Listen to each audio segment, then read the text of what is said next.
Un président déchu, extradé en moins de 24 heures, jugé pour corruption et tentative de coup d'État. S'agit-il d'une révolution judiciaire ou d'un précédent dangereux qui menace toute l'Afrique de l'Ouest? Pohéry Damiba, ancien chef de l'État du Burkina Faso, a été arraché à son exil togolais après presque 3 années passées sous protection.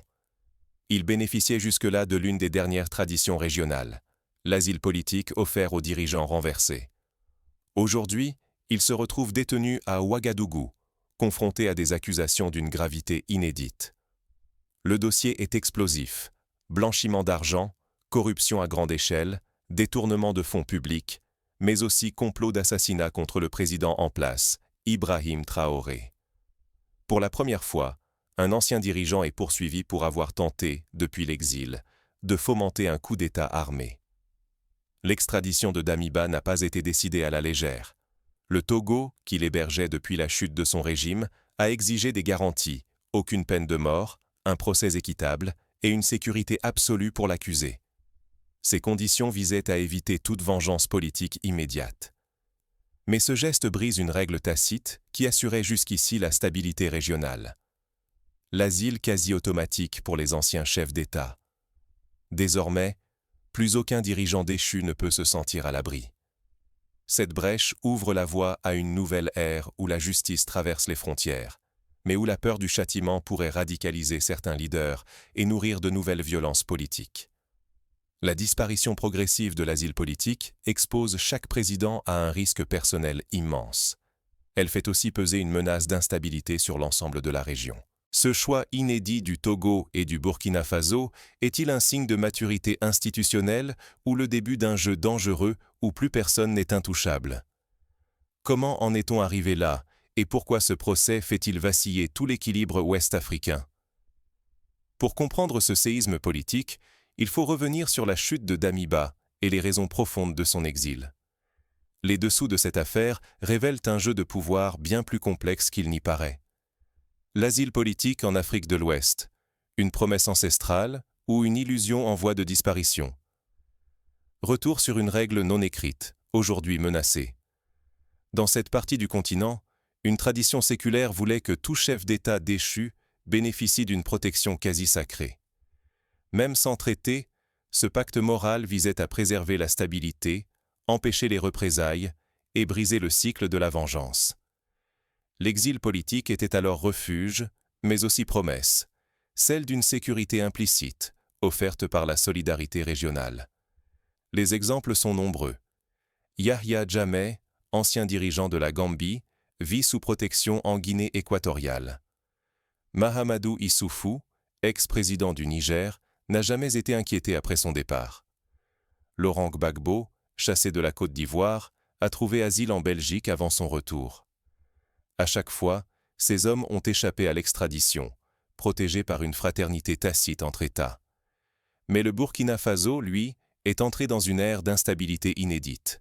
Révolution, putsch multiples, et aujourd'hui l'alliance AES, une coalition avec le Mali et le Niger, déterminée à rompre avec l'ordre régional classique.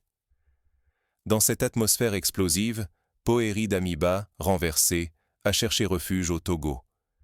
Ce petit pays, longtemps sanctuaire discret des exilés politiques, s'affiche comme zone tampon diplomatique. Pourquoi Damiba a-t-il choisi le Togo? Parce que ce pays, jusqu'ici, respectait scrupuleusement la tradition d'asile. Prudent, neutre, le Togo privilégiait la médiation, refusant tout affrontement direct avec ses voisins en crise. Mais aujourd'hui, ce pacte silencieux vacille. Si cette tradition disparaît, la stabilité régionale pourrait s'effondrer. Les anciens chefs d'État craindraient pour leur vie, la confiance entre voisins s'émousserait, chaque transition de pouvoir deviendrait un saut dans l'inconnu. Alors, pourquoi le Togo a-t-il choisi de briser ce tabou? Que s'est-il vraiment passé dans les coulisses? L'extradition de Damiba n'est pas un simple fait divers. Elle révèle de profondes fractures et des enjeux dépassant la fuite d'un homme. Pour comprendre ce basculement, il faut plonger dans les tractations diplomatiques et les pressions invisibles qui ont précédé ce choix historique. Damiba. Victime expiatoire d'une justice nouvelle ou simple pion d'une revanche politique? La question fracture l'opinion, car aucun procès d'ancien président n'a jamais aussi profondément secoué l'Afrique de l'Ouest contemporaine. Les accusations sont lourdes. Il ne s'agit pas seulement de corruption ou de détournement de fonds publics. Pour la justice burkinabé, Damiba aurait, depuis son exil au Togo, planifié l'assassinat du président Ibrahim Traoré et orchestré plusieurs tentatives de coup d'État. Le dossier déborde donc du cadre financier pour embraser la sécurité nationale. L'affaire devient une question de survie politique. Pour les autorités, juger Damiba, c'est prouver leur capacité à défendre le régime et à préserver un pays ravagé par le terrorisme. Mais pour l'opinion, le spectre d'un procès inéquitable ou d'un règlement de compte politique plane sur Ouagadougou et nourrit la tension. Dans les rues, la fracture sociale est visible. Certains réclament le retour et la défense de Damiba, exigeant qu'il bénéficie d'un procès juste.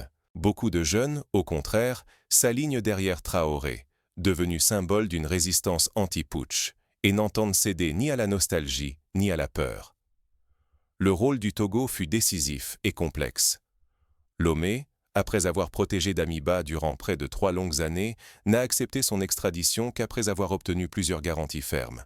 Pas de peine capitale, sécurité pour l'accusé et engagement pour une justice impartiale.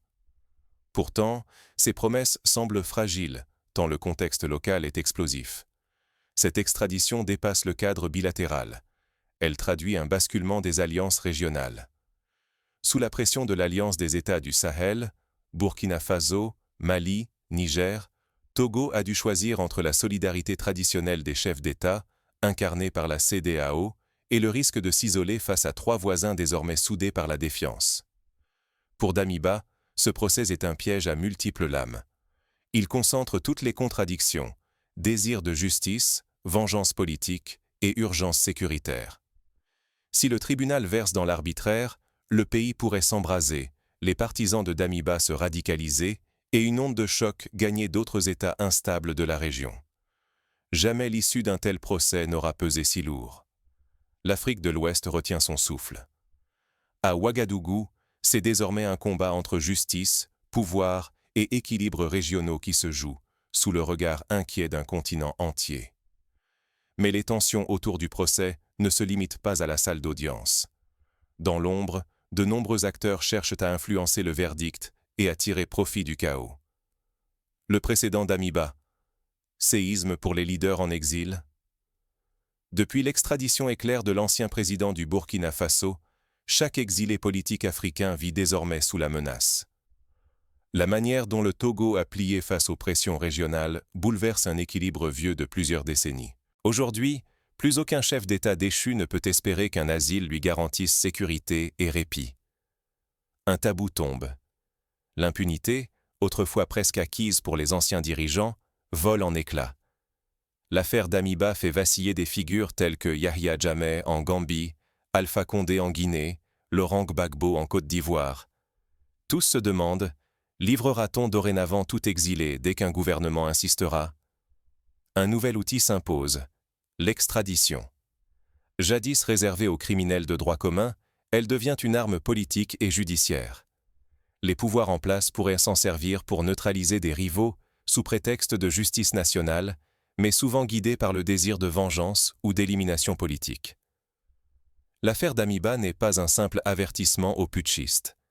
Elle envoie aussi un signal aux États voisins. La solidarité de façade entre régimes fragiles s'effrite.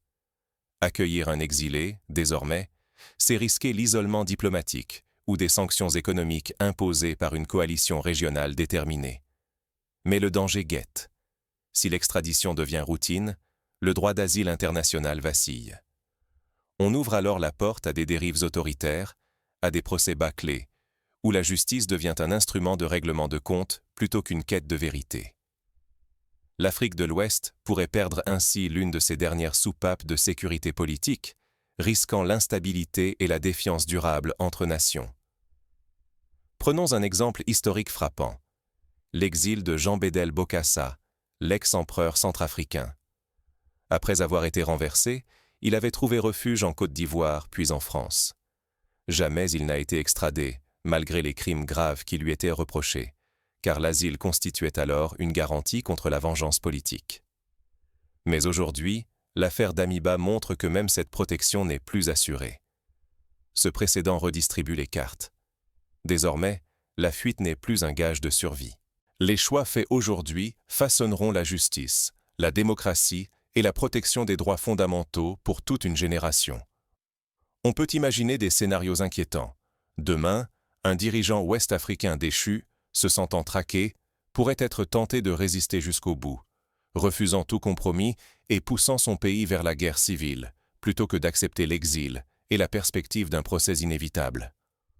Ou, pire encore, il pourrait chercher à s'allier avec des groupes armés ou des puissances étrangères pour se protéger, aggravant ainsi la crise régionale. Mais au-delà de la question du droit d'asile, c'est la transparence du procès Damiba qui cristallise toutes les attentions. Car la façon dont la justice burkinabé traitera cet ancien chef d'État pèsera lourd sur l'image du pays et sur l'avenir du dialogue régional. Le procès de Pohéry Damiba se déroule sous les projecteurs. Transparence absolue, caméra en direct, pression maximale. Est-ce la seule voie pour éviter la récupération politique et préserver la crédibilité du Burkina Faso? Chaque geste des juges est analysé. Chaque mot peut déclencher une onde de choc au-delà des frontières. Ici, garantir un procès équitable n'est plus une option, mais une obligation vitale. Sans cette clarté, la manipulation médiatique et l'ingérence étrangère deviennent des menaces permanentes. Le moindre écart, même insignifiant, serait aussitôt exploité pour discréditer non seulement le Burkina Faso, mais aussi ses alliés de l'Alliance des États du Sahel.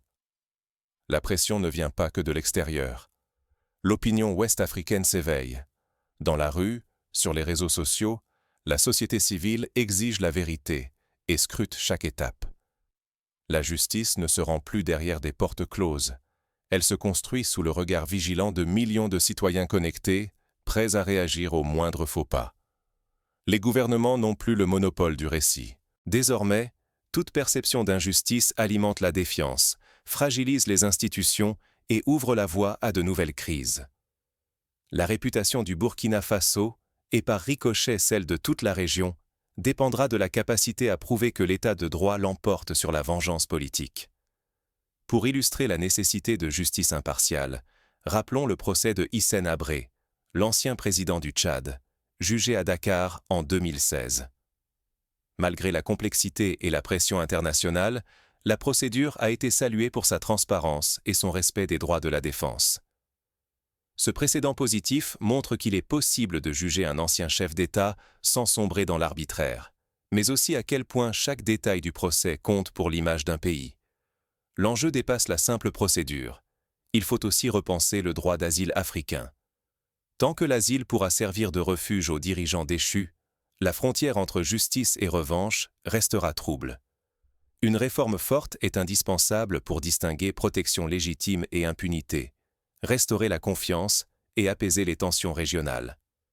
Quels seraient les axes concrets pour une telle réforme?